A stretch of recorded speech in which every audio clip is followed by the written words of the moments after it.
Frank's back. I didn't scare him off. He's back. There, I'm turning on the recording. Hello, Richard. Welcome, Richard. So believe me, if you all get out of hand, I will mute you. But we do encourage you. We purposely do not do these as webinars because we want them to be interactive.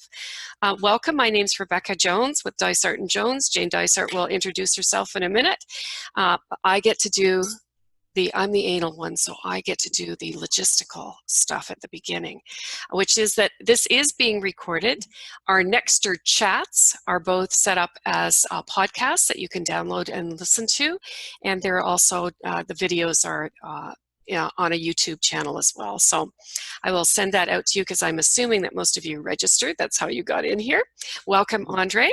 Nice to see you.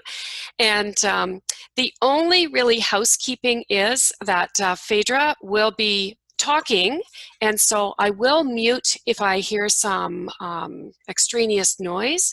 But otherwise, if you'd like to, ask a question, wave your hand at me or at her, or put something in the chat, and we will certainly do that. And we also have a time for interaction at the end.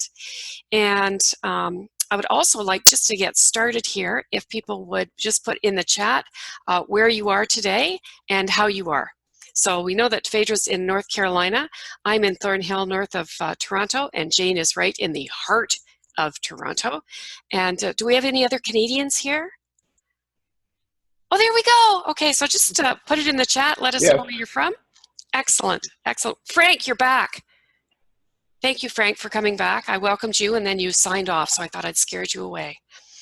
Okay, and I'm going to turn it over to Jane, and we'll get underway. Terrific, terrific. I'm Jane Dysart, and as Rebecca said, we've been partners for a long time, and as we were just chatting with Phaedra about our Nexter series that we've started recently, and love to have the interaction. So welcome. It's great to have you with us today. And Rebecca also mentioned the chat, so feel free to put in questions as well, because we'll keep monitoring that. We are thrilled to have Phaedra with us today to talk about AI and ethics. Very topical, and we have a number of colleagues who I hope will push the discussion a little later, Phaedra, because one of them, as Rebecca said, is doing a PhD in AI and comes from the library field. We have another fellow who I hope we see, who's a game developer and working in VR and collaboration these days. And I wanted him to meet you because we know what your background is, Phaedra, and I'm going to let you say hello and tell people a little bit about your background before we move into the next phase. How about that? Sounds like a plan. Sounds like a plan. Well, I'm so pleased to be here. Thank you so much for inviting me to present on this subject, Jane. It's certainly a subject that is very near and dear to my heart. Actually, my intro about how I got inspired into this space is actually the whole first part of my presentation. Okay. But needless to say, it starts off in the world of entrepreneurship and gaming, and it's kind of an interesting story. So I'll leave it at that. Okay, okay, all right. I love that story. That's why but that's good. You've already got that in there. What else did I want to say? Basically that you wanted to use a personal tale to talk about the good, the bad, and the ugly with AI and ethics. So, I know what I wanted to ask before we started is what you define as AI. What does that mean to you? Basically, artificial intelligence is the use of technology as a mechanism to mine patterns of data and to replicate what might be replicatable processes that are carried out by humans. I would say that is the most basic foundational definition I would give. Okay, good. Excellent. Well, I'll let you take it away then. Tell us your tale. Hey, okay. I'll need the ability to share my screen. Good.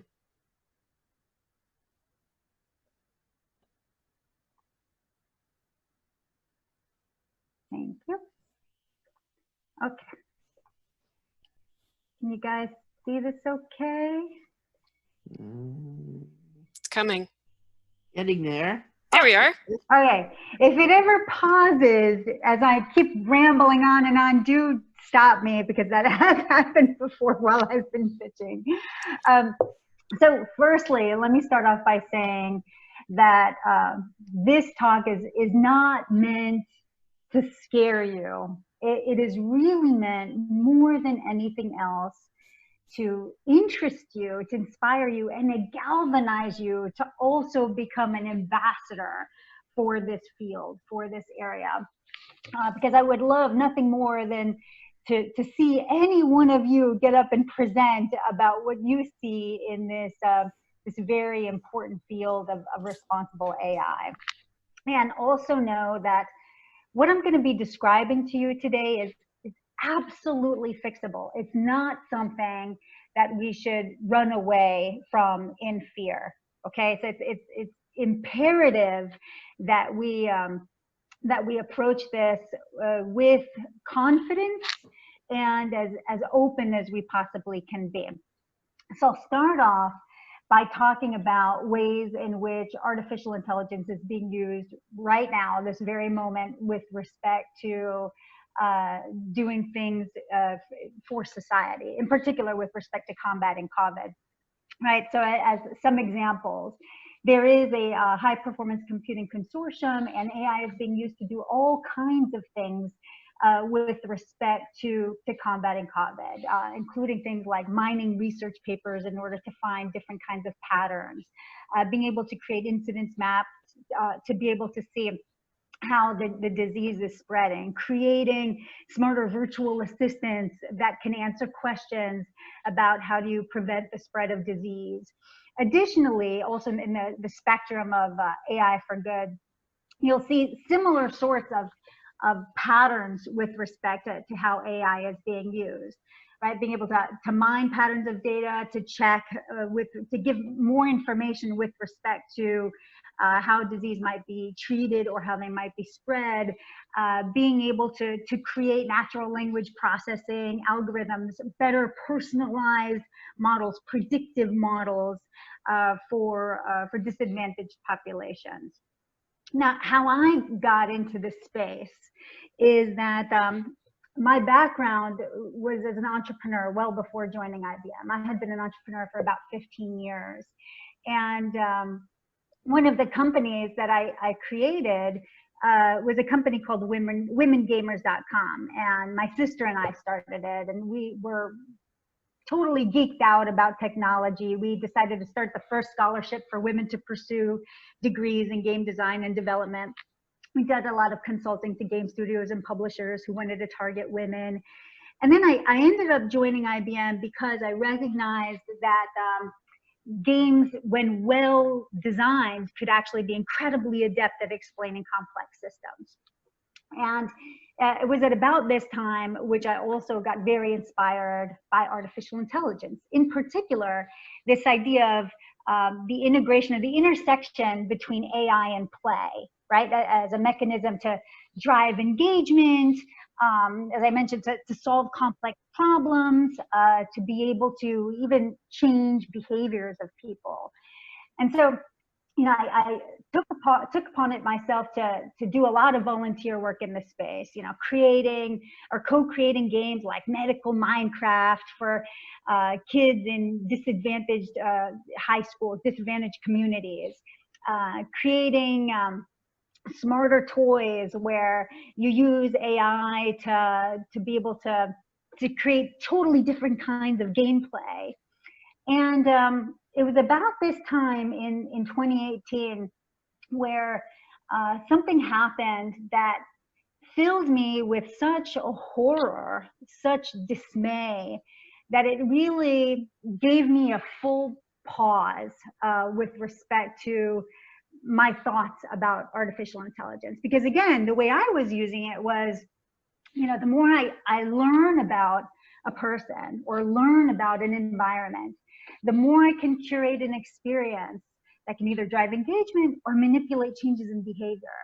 And yet, you know, this thing happened in 2018, which gave me this pause. I call it the event.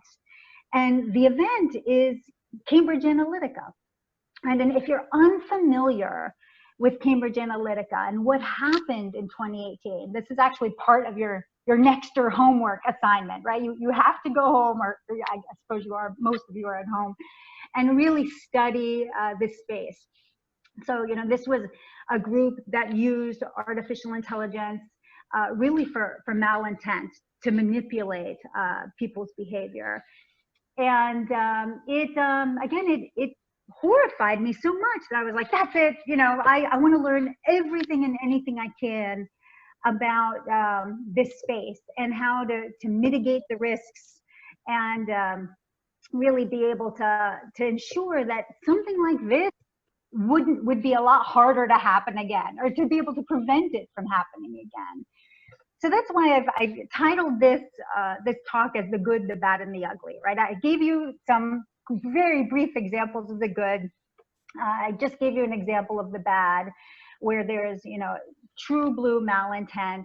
But the rest of my talk is really dedicated to the ugly. And the reason why it's dedicated to the ugly is because I think for the most part, the great majority of harm that I think could be done to society is going to be from those institutions that have very honorable intentions, and yet due to bias in the data sets that they use to train an AI, they actually end up causing harm. And again, that's what I want to talk to you about today. And some of the biggest concerns that I have is that people in general, I don't think they really know just how prevalent AI is being used to make decisions about them today, right? Whether it's what percentage interest rate they're going to get on their loan, whether they get that job that they applied for, whether they get admitted to that university,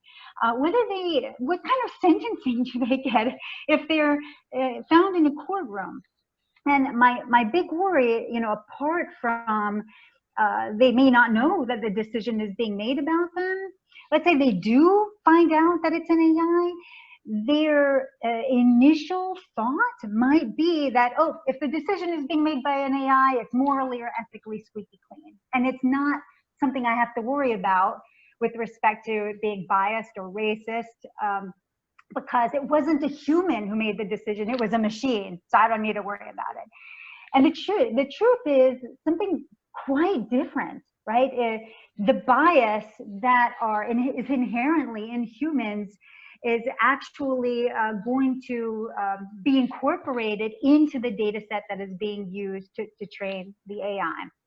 And so the bias, I call it being calcified, systemic, right? Because again, people don't know, they assume, oh, it can't possibly be biased against me.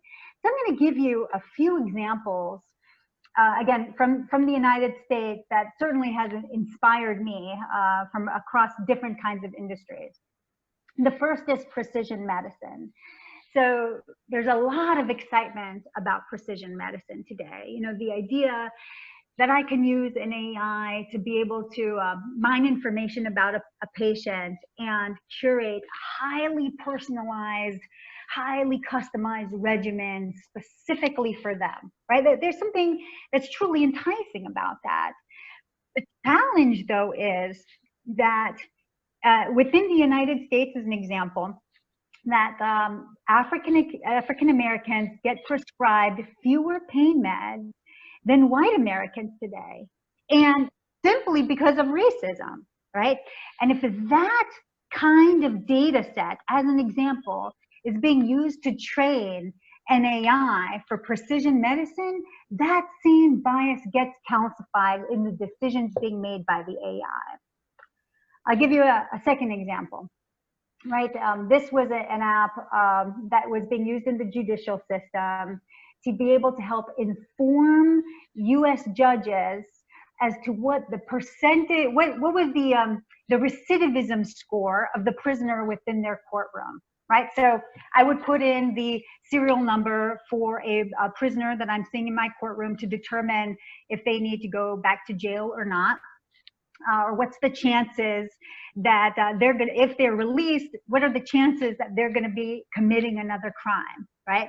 And so ProPublica did an expose about the data that was being used to help inform this AI. And of course they found that it was based on historically racist data sets, right? So they did this big expose, they released this publication, and the courts ended up yanking the use of this this app within the courtroom. A third one, this is an example which may be surprising to you. So the city of Boston, they released a smartphone app where if you have it installed on your smartphone and you happen to be driving over a pothole somewhere within the city, the smartphone, you know, as soon as it goes over the pothole, it will send a message back to the city to send repair crews out to that point, that geolocation point, to repair the pothole. So you might ask yourselves, I don't see anything biased or racist about that, right? I mean, it doesn't care what race I am, what gender I am, etc. Well, the thing to ask yourself is, who was most likely to have not just a smartphone, but that app on their smartphone? Of course, it's the affluent. So the affluent got their potholes fixed first. And it's these kinds of things which we really have to get in the habit of asking ourselves well before we deploy an AI, right? Now today, in this fight against coronavirus, the use of AI is really raising a number of different surveillance concerns, And what we're finding is that in a wide variety of different countries, from South Korea to Taiwan, Italy, Israel, they're actually changing their data privacy laws in order to be able to use AI to be able to track the spread of this disease. And again, this is something that we absolutely must be hyper vigilant about. So when thinking about how do we teach people about this space, and in particular, what I'm most interested in is teaching people who don't self-identify themselves as coders, as data scientists. I want to reach out to people who imagine themselves to be the next generation of public policy makers or public health officials, as an example, right? How do we reach out to them so they understand some of these basic tenets around responsible AI? So as an example, I worked with a high school that is local to me. It's called Raleigh Charter. And together we co-developed this project where we created an AI-powered Harry Potter sorting hat. We had this wonderful recipe to follow, created by someone named Ryan Anderson from IBM. And we created this Harry Potter sorting hat. And one thing that I wanted to do, because again, in the back of my mind is that I was thinking, all right, I want to teach my kids about bias in AI, is I rigged the hat such that if any time any one of my kids were to put the hat on and say something unique about themselves, the hat would immediately put them into Slytherin. And that's exactly what happened, right? My 15-year-old goes, puts the hat on, and the hat goes and says, you know, in the voice from the movie, Slytherin. And she glares at me and she says, Mom, you rigged the hat. And I said, let this be a lesson to you. Never trust an AI that's not fully explainable and transparent. You don't like my cooking? Slytherin. And again, the use of pop culture as a mechanism to inform on how this must be something, trustworthy AI must be something that we demand as consumers. Additionally, there are some fantastic tools out there that can really help to simplify some of the basic tenets around responsible AI, including just how complicated the whole idea of fairness can be, right? Fairness, there's so many different flavors of fairness, and so many different mathematical models. I encourage you to Google this pair AI explorables as a mechanism to show you or explain how difficult some of these concepts can be to grasp. Because oftentimes people think, okay, what's fair to me must be fair to everybody, and it's absolutely not true. Another concept that these AI explorables helps to get across is this notion of hidden bias. Oftentimes, I will come across business leaders who will say, I have stripped out race or gender from my data set, and so it couldn't possibly be biased in any way now, right? And again, it could not be couldn't be farther from the truth. That bias is baked in to the rest of the data set. And again, this tool helps to explain it far better than I can. So it's again, a wonderful way of being able to understand that major concept.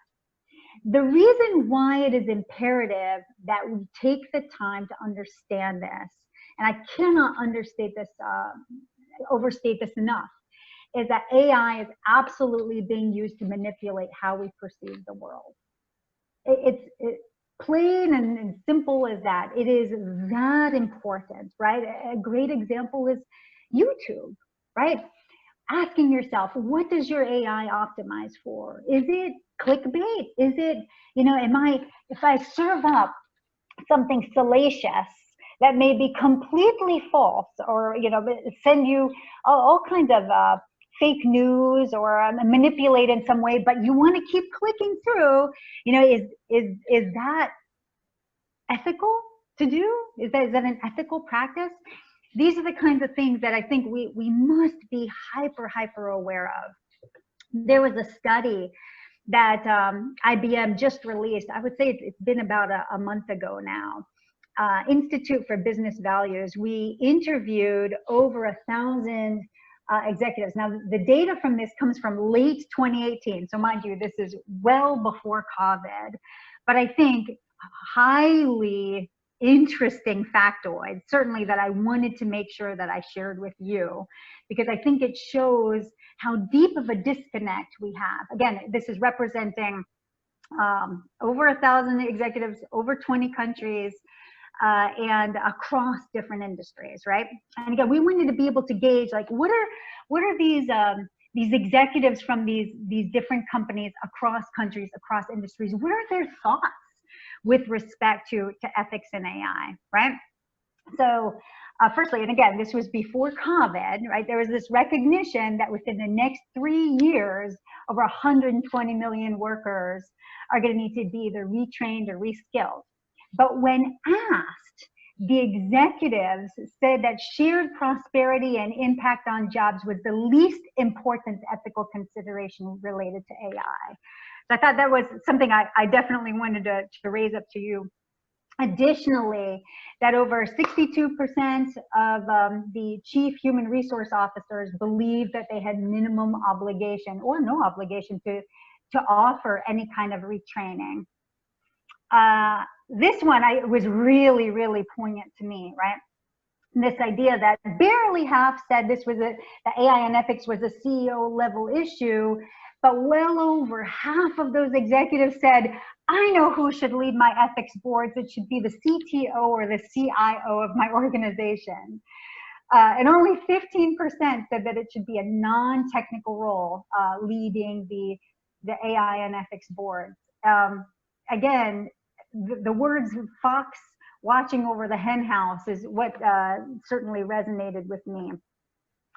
So, when thinking about how to approach this from within your own organizations, what are the things that you can do right now to mitigate the risks associated with biased data in AI, right?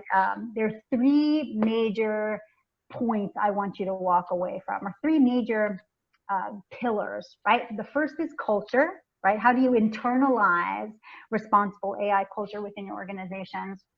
The second is forensic technology. And the third is the idea of governance and standards. So first, with respect to culture, insisting on diverse teams and diverse ethics boards is absolutely key. I cannot state this enough.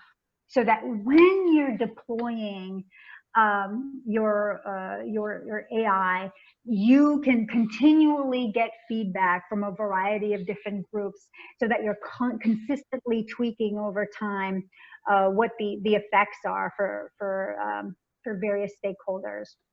Additionally, with respect to culture, is incorporating the concepts around being able to predict the societal impact of AI early on in design thinking, well before any code is developed, right? Being able to create a process or use a framework that intentionally has the team thinking about what are the unforeseen consequences of the deployment of this AI.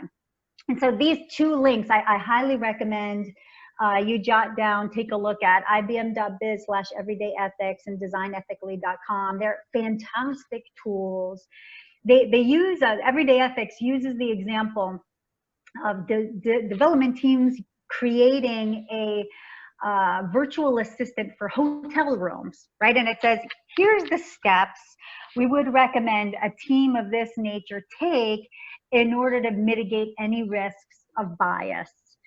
But IBM's certainly not the only company doing this kind of work, right? The example that comes to mind is Salesforce. They have a fantastic responsible AI team that's led by Kathy Baxter. She's a prolific blogger and wonderfully shares her best practices, including the use of red teams as a means to stress test some of the assumptions associated with AI. And she's got, again, wonderful best practices that have been detailed. So second major pillar is the use of technology to do forensic analysis of data and flag for bias, right? Being able to create some kind of a subscription model where every time you're introducing a new data set to train an AI, that you've got something that is going to be able to flag for bias. Is a new pattern being introduced to this data set? And then, of course, companies and government taking stands regarding data privacy as it pertains to their cloud and AIs. In fact, yesterday, IBM took a stand against the use of facial recognition and said, oh, no, this is not something that we're going to support anymore. And it's, again, interesting, that in that Institute for Business Value research study that we did, where we surveyed over 1,000 execs, the great majority of those execs said tech firms are going to be the one that are going to be influencing AI and ethics versus government regulation and standards. And again, I ask, is that going to be enough for tech firms to do that?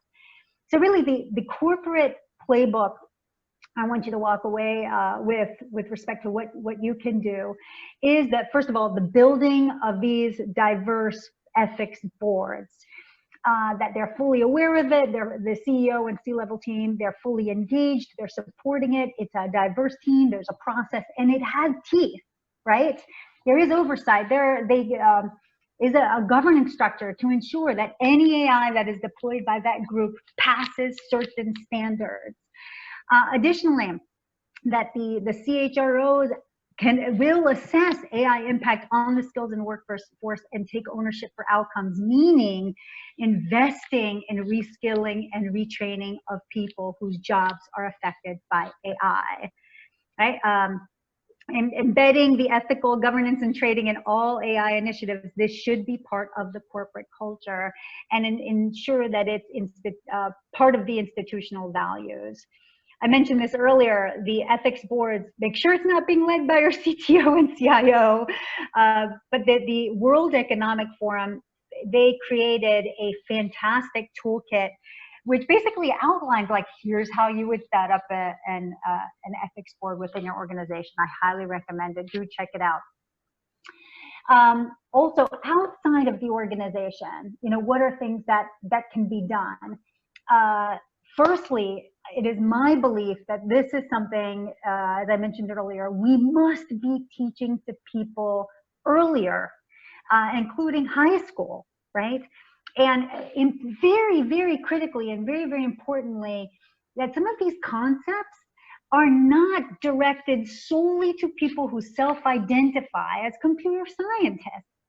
I would love nothing more than our next generation of Congress people to be highly informed about this space, right? Because they're the ones who are going to be able to help be more aware of regulations and governance that could actually be used to protect citizens. The creation of regulatory standards, a unified approach where really the common ground is humanity, where we're focused very much on societal rights and moral obligations. And it's, again, something that we as citizens must be demanding.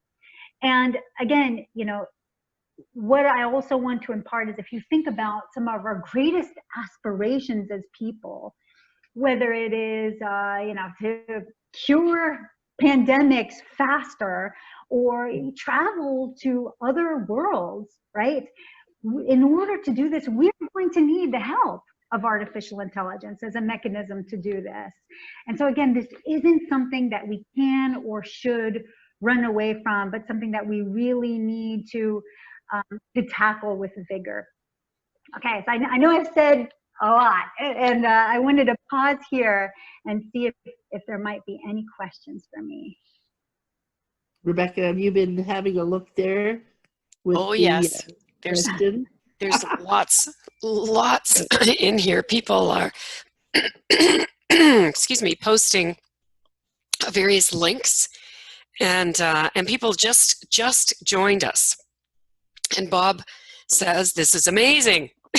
Yay! Thanks, Bob. I appreciate that. Thank you. I wanted to give lots of time for Q&A. Yeah. This is, and Stephen talked about the whiteness of the genome data, excuse me, in medical research, and that mirrors the problems with drug trials rarely being tested properly on women. Other things in here. So does anybody have any questions before we There's a hand, Michael. These are great links. Thanks, Bob. I see that. do have a look there. Yeah. Michael, was that you? Yeah. Go ahead. Yes. Can you hear me? Yes. So, hey, Phaedra, how are you? I'm Michael Novak. I'm down in beautiful D.C., Virginia-ish. I'm currently stuck in my library going through all my books, as you can see. Someone's got to do it and organize them.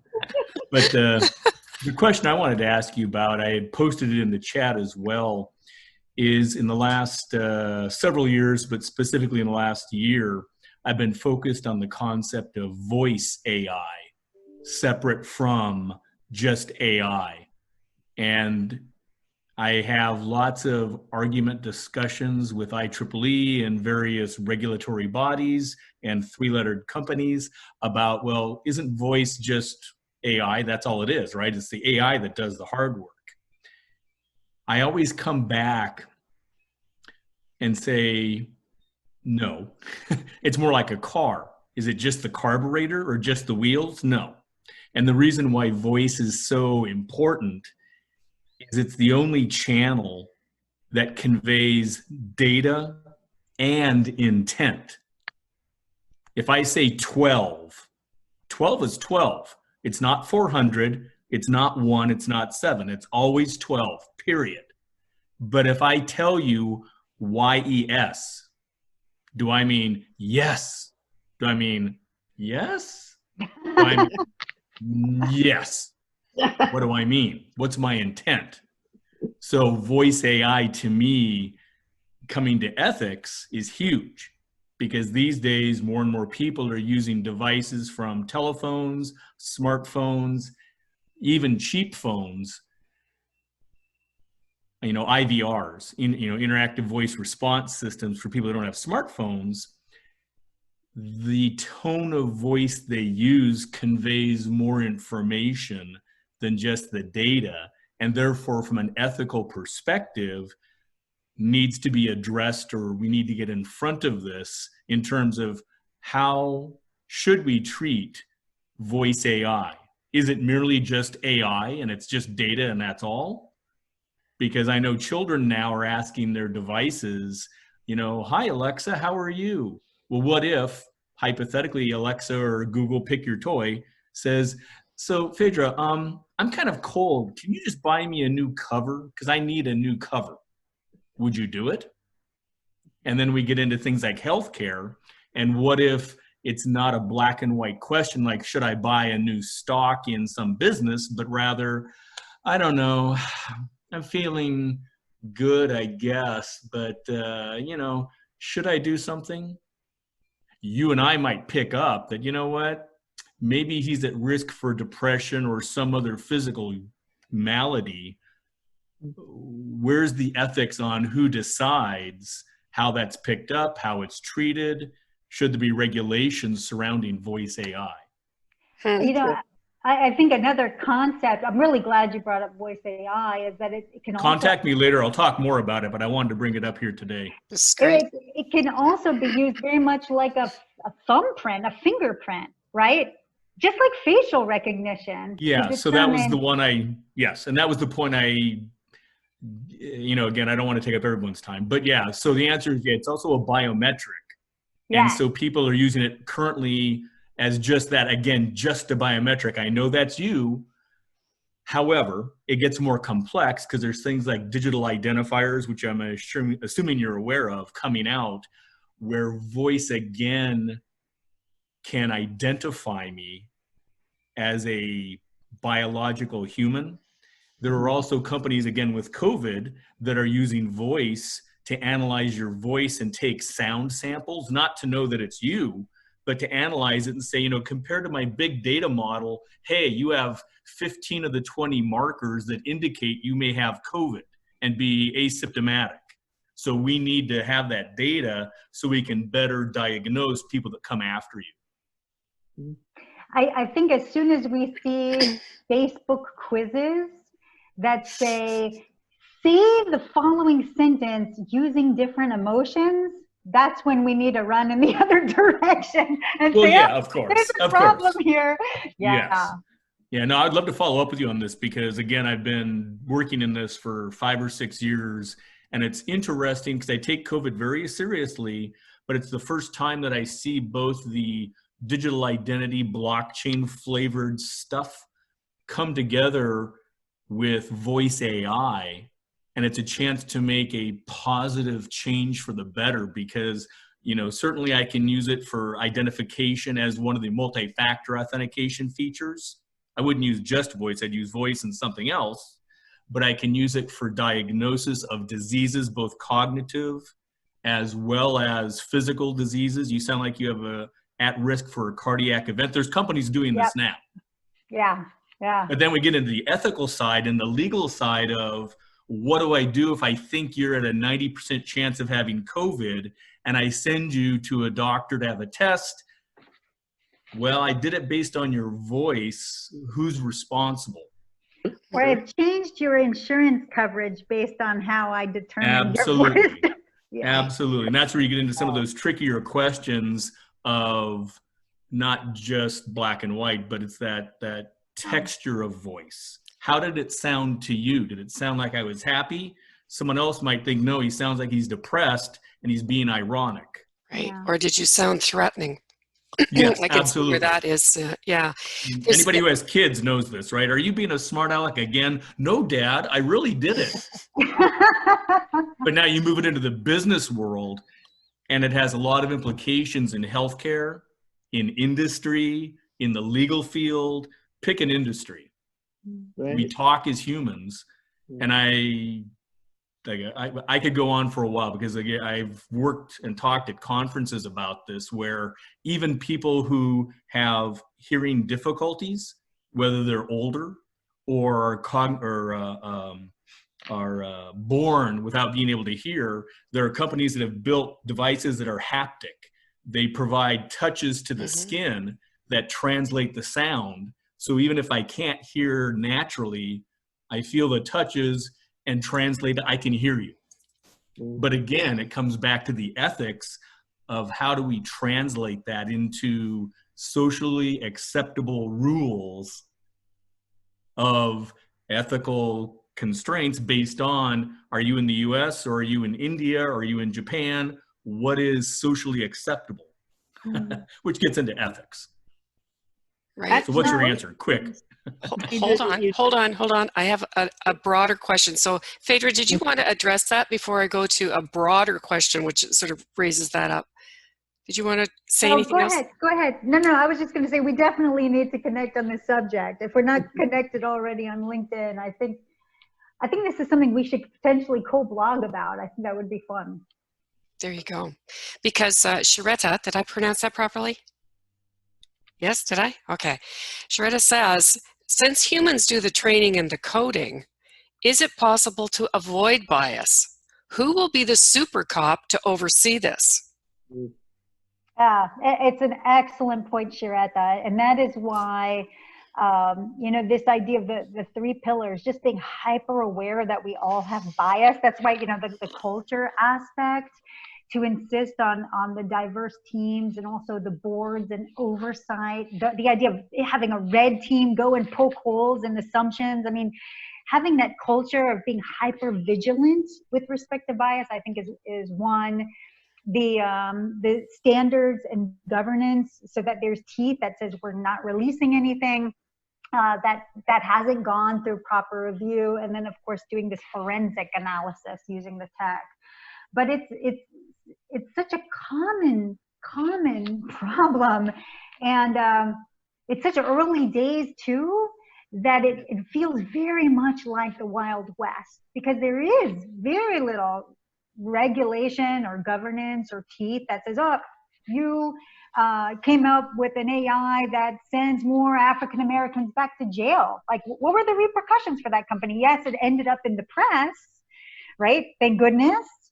ProPublica did that expose. And really right now, that's the only hammer we have, is if you want to avoid bad press, you better pay attention to this.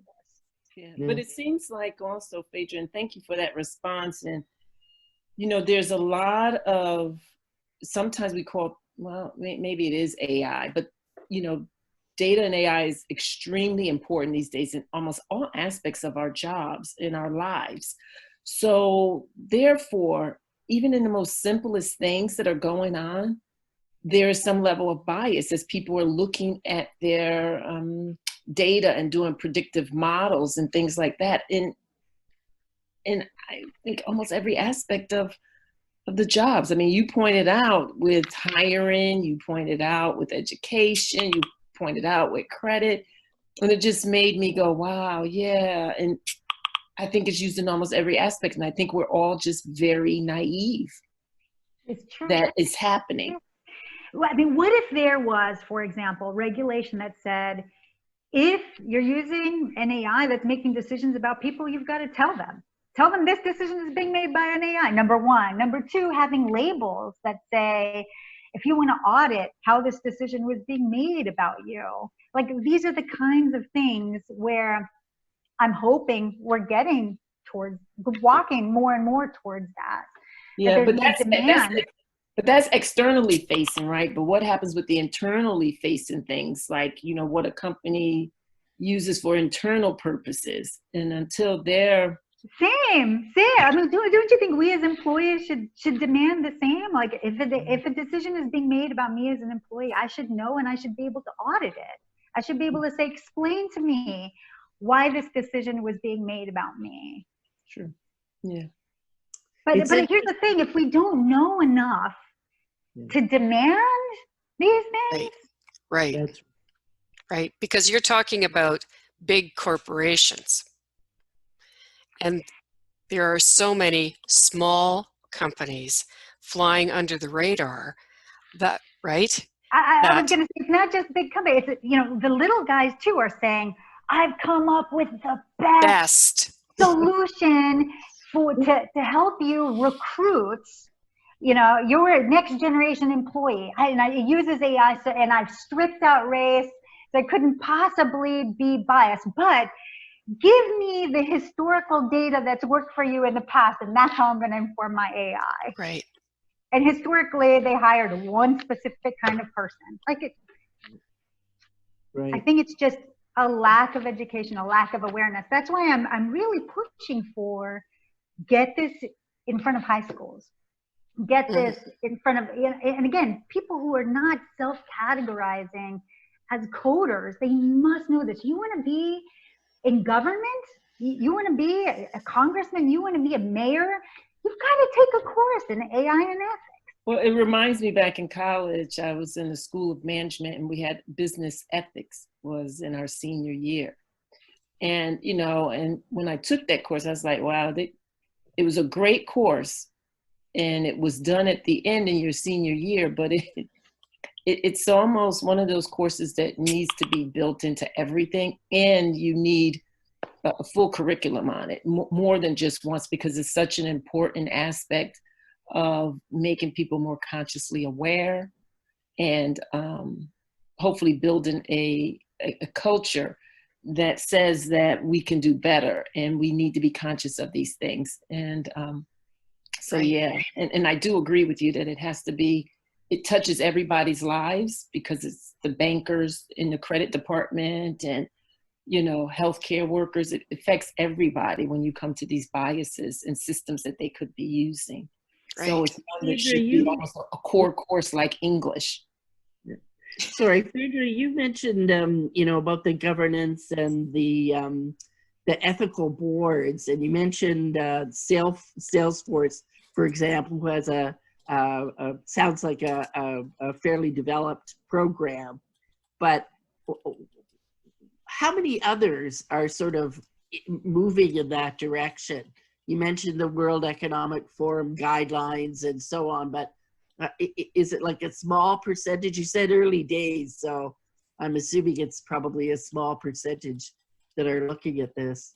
You know, it's hard to know. And I think right now it's those organizations that are worried about lawsuits, which are running in this direction, you know, which is unfortunate. Like you want it to be more altruistic, but yeah, that is what I'm seeing. And also I think it's important to read the blogs about what these leaders in responsible AI are saying with respect to what it took for them to build up enough momentum and support for the building of these ethics boards and teams within their larger organizations that are hyper-focused on responsible AI. Like when you read it, you'll see like this was purely organic, right? It was oftentimes people who are like-minded across a much bigger organization who say, you know what, well, let's join forces on this. Let's seek out what are pre-existing best practices. Like, you know, what is the World Economic Forum saying? Should we be having our CTO as the head of the ethics board? Okay, probably not. Like trying not to reinvent the wheel is something that I think is really important to get momentum going. Yeah. Good. You know, another point I just want to quickly make about culture. You know, again, prior to joining IBM, I was an entrepreneur for 15 years and I coach entrepreneurs. I have for many, many years. And I'll tell you that the culture of entrepreneurship is fail fast, right? Take that piece of spaghetti, slam it up against a wall and see if it sticks. Okay, if it doesn't stick, go back to the drawing board.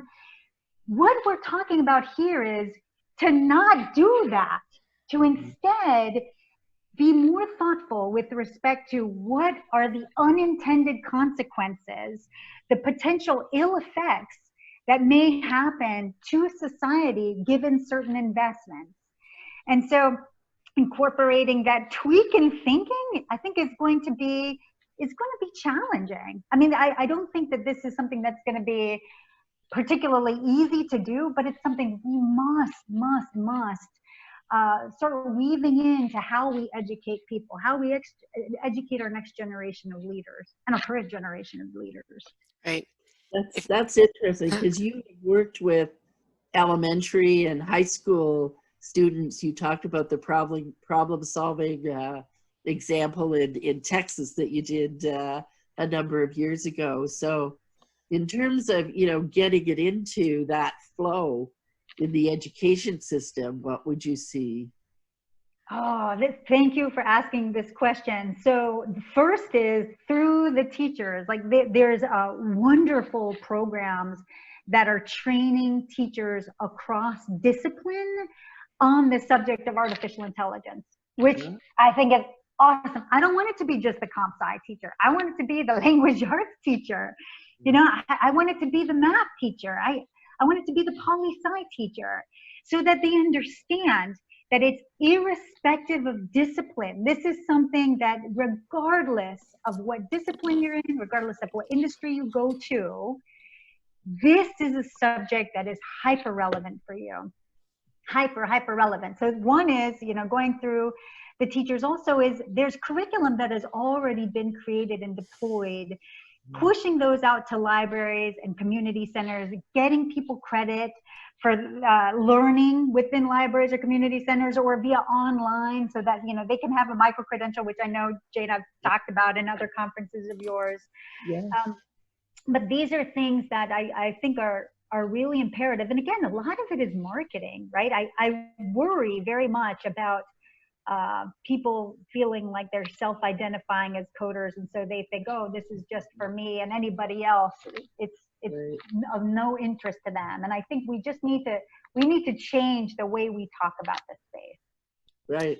That's good. And Right. one of the questions on here from Bob, and it's been sort of a long trail, I do encourage people to look at the chat. It will be in the recording. Is about getting the attention of the governments and those people in power who ultimately set the recommendations. Do you know of organizations that are working with government, getting on their agendas at all? Absolutely. Okay. Absolutely. There are a number in international organizations that are hyper-focused on responsible AI.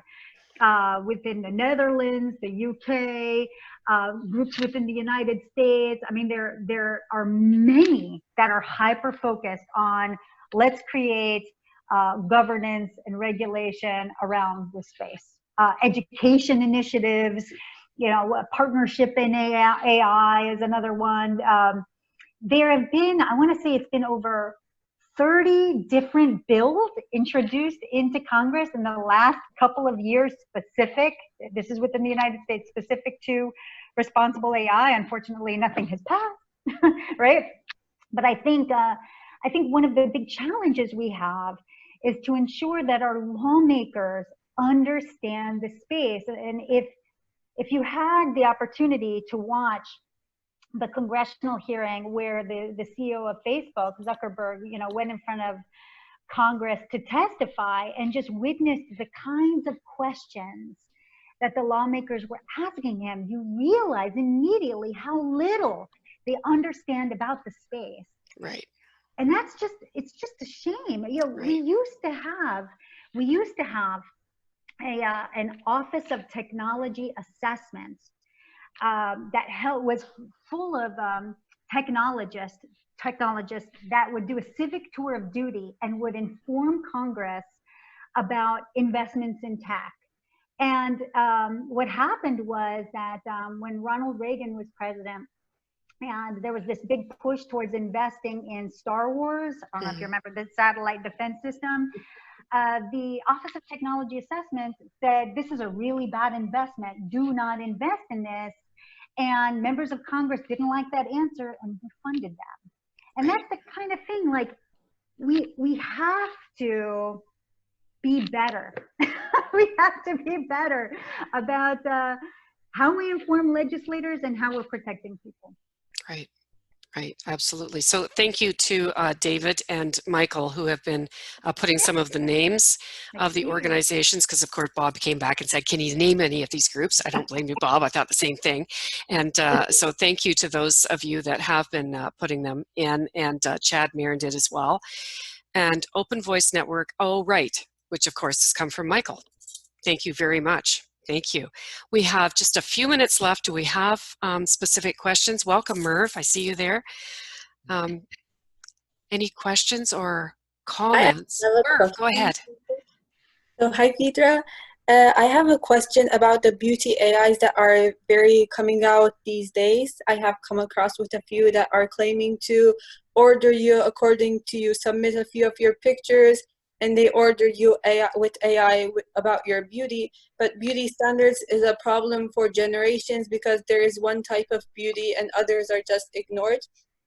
What do you think AI will bring to the problem of the ethics behind beauty in the new generation? Oh, what a good question. You know, I would worry about that space too, because I think you make an excellent point, right? You know, beauty is totally different based on who you ask. So the idea that you're going to inform an AI on what is beautiful, I think is a major mistake. I think it's certainly a space to watch and be concerned about, because the last thing you would want is to proliferate, you know, some form of bias that says, okay, here's what's beautiful, everything else not beautiful, you know, and have that be systemic. Right, which is what we live with every day anyway, right? Yeah. Yes. But now it's being informed by an AI. Now it'll just be programmed in. Right. So people are just saying thank you so much and apologizing that they need to leave early, but I also want to say thank you so much. And they're thanking Jane for organizing the session, which, as I said at the beginning of this show, always brings together the most interesting people that other people may think this has nothing to do with my job. In fact, it has everything to do with our lives and our society. And just a plug from Chad Marin that the Synapse Convergence conference is on today. Chad will be speaking with Chance Glasgow about AI, VR, robotics. As you said, Phaedra, you got interested here because of the intersection you were looking at for play and AI, and they are at the intersection of robotics and play. So thank you so much, Phaedra. This will be on YouTube, but everything will be on the Dysart Jones, dysartjones.com website. Thank you so much, Phaedra. Thank you to everyone for joining us today. Stephen, your comments in the chat were, as usual, brilliant, and we will make sure that that's all integrated in. Great The to see pleasure you. is mine. Thank you, Jane. Thank you, Rebecca. Thank you.